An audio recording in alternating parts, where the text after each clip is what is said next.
Kira lah sampai nombor 3. Okey. Kenapa tak kira? 1, 2, 3.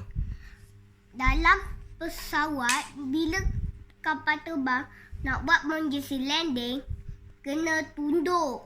Sejenis kapal terbang yang bermacam wave macam kuat bila emergency landing. Faham? Okey, Kapten tu kata macam mana? Kapten kata apa tadi? Hi passenger, we want to make emergency landing. Pramugari akan berkata, tunduk, awak kena tunduk.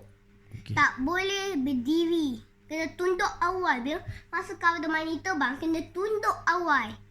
Dan, tapi pesawat ni tak sama macam kereta api, kereta dan bas.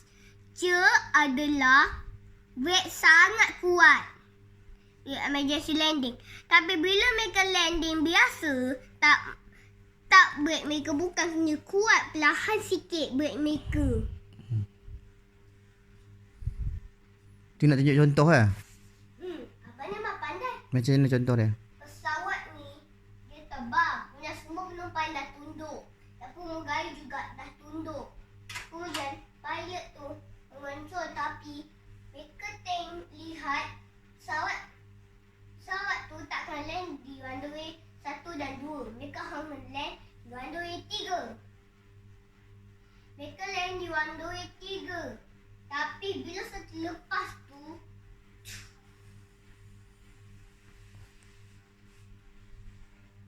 nampak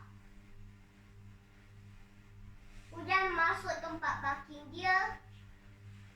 Jangan bila pesawat ni buat emergency landing, jangan keluar ke pintu belah masuk.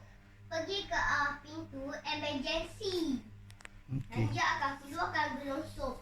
Bila ada pesakit atau ada penjahat dan ada kebakaran, ahli bomba dan ambulans dan polis kena datang.